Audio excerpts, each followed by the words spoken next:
مردی که با شلیک گلوله پدرزن سابقش رو کش و مادرزن و همسر سابقش رو مجروح کرد. بسم الله الرحمن الرحیم.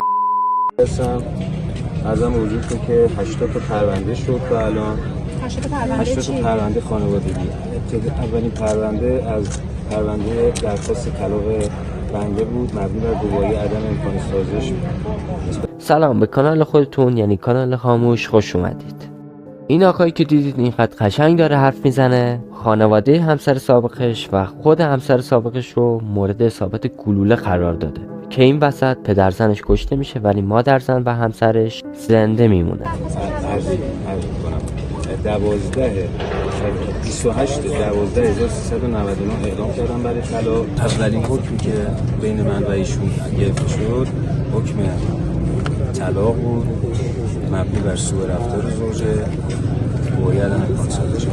ساعت 11 شب چهارشنبه 23 خرداد ماه درگیری مسلحانه در جنت آباد جنوبی تهران رخ داد. دامادی که طی اقدامی کینه‌جویانه پدرزن و مادرزن و همسر سابق خودش رو به رگبار بست. همسایه‌ها بعد از شنیدن صدای گلوله به واحد طبقه دوم رفتن و با پیکر خونالود صابخونه که در راه پله غرق خون بود مواجه شدند و چند تا پله اونورتر صدای ناله زن صابخونه و دختر زخمیش رو شنیدن. همسایه‌ها که از قبل به پلیس و اورژانس خبر داده بودند بعد از اومدن نیروی انتظامی به محل اینطوری توضیح دادن که مردی مسلح که در یک دست پسر 6 ساله در بغل داشت و در اون یکی دستش یک کلت کمری داشت از خونه فرار کرده. این آقایی که دارید میبینید 39 سال بیشتر نداره و کارش هم این بوده که داخل مجالس عروسی و رستوران ها خوانندگی میکرده. قبل از اینکه بیشتر از این بهتون توضیح بدم باید بگم که داخل پرونده هیچ توضیح راجع به اسمشون نیست و اسمشون رو به صورت فرضی ما میذاریم سعید داستان ما از 4 سال قبل با همسرش به اختلاف میخورند و این مشکلات منجر به طلاق میشه ولی سعید راضی نبود و به خاطر همین همسرش جمع میکنه و به خونه پدر خودش که میشه پدرزن سعید میره. مبنی بر سوء رفتار زوجه باید امکان سازش. دیگه من منصرف شدم به خاطر اینکه بلافاصله بعد از اینکه جریان کارگاهمون شروع شد چون ممانعت کرد از دیدن من و فرزندم در خونه رو قفل کرد، خونه که مشترک خریده بودیم.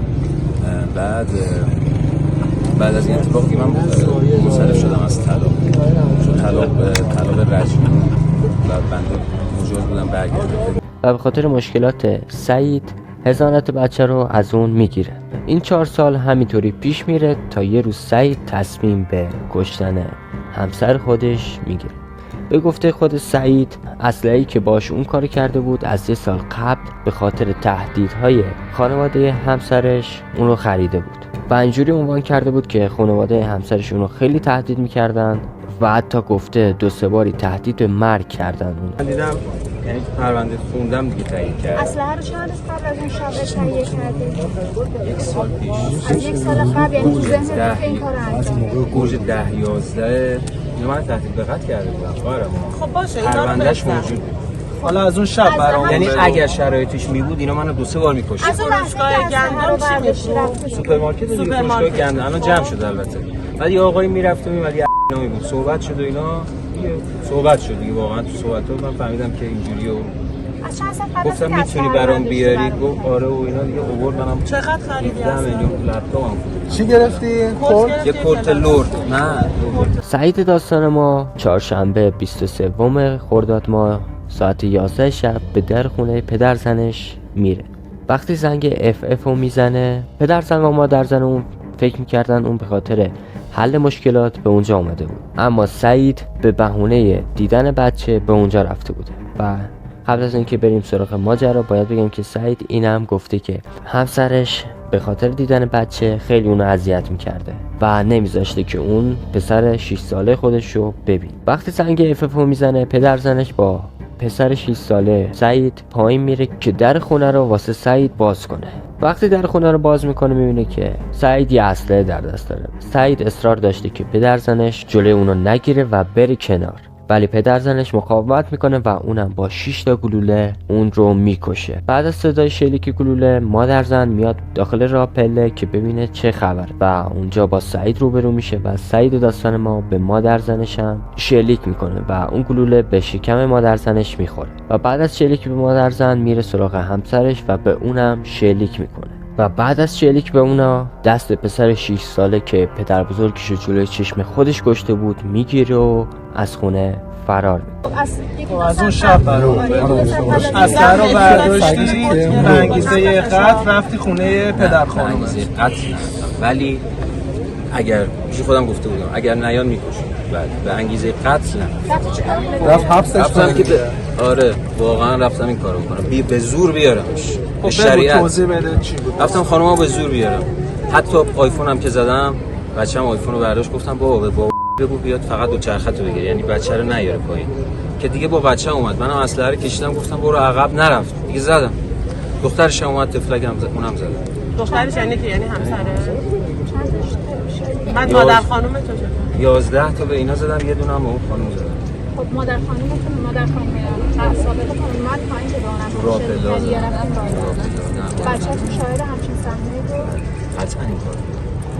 قطعا این کار. الان حال خانومت وخیمه، دوست داری بهبود پیدا کنه یا دوست داری فوت کنه؟ نمیدونم هر چی قسمت. من به قصد کش زدم خانومو. اون لحظه که 6 تا تیر شلیک کرد بعد از فرار کردن سعید با پسر 6 سالش از خونه پدر زنش خبری از اونا نمیشه تا اینکه 24 ساعت بعد خواهر زن سعید خاله پسرش به پلیس زنگ میزنه و میگه خواهرزادش دم در بوده و وقتی از خواهرزادش پرسیده که پدرت کجاست اینجوری توضیح داده که پدرشون رو گذاشته و گفته همینجا بموند. ولی طولی نمیکشه که سعیدو توی یکی از باغ‌های حوالی کرج پیدا میکنه. سعید بعد از دستگیری بدون هیچ تردید و ترسی اعتراف به کشتن و شلیک به خانواده همسرش و خود همسرش میکنه، ولی هنوز نمیدونست که مادر زن و زنش نمردن و داخل مصاحبه میگه که من اونا رو به قصد کش زدم. و اگه بخوام اختلافات اصلی سعید و زنش رو بگم، سعید به خاطر سر پا وایسادن در سر کارش شروع به مصرف مواد میکنه، ولی این مواد زدن به خاطر سر پا بودن تبدیل به اعتیاد خیلی سختی میشه و همه پول سعید به خاطر مصرف مواد میرفت. و یکی از دلایل دیگه که زنش از دست اون شاکی بود این بود که سعید دیر وقت به خونه می اومده به خاطر کارش. همونطور که دیدی سعید داستان ما هیچ ابراز پشیمونی به خاطر این داستان نداره و تا اینجا که اومدید باید بگم که مادر زن سعید زیاد حالش بد نیست، ولی همسرش در اوضاع وخیمی قرار داره که اگه بلای سرش بیاد یه قتل دیگه به پرونده سعید اضافه میشه. معذرت خواهی نمی‌کنی؟ یعنی از قتلی که انجام دادی ناراحت نیستی؟ بچه‌ها فرار کردی. بچه‌م پیشم بود دادم به خالم، بعدشم رفتم تو باغ مامورام که اومدم بهشون گفتم خدا شاهد منتظر بودم تا شما بگید. یعنی با بچه‌ها فرار کردی. و باید بگم که این پرونده هنوز در جریان تا تکلیف همسر سعید مشخص میشه.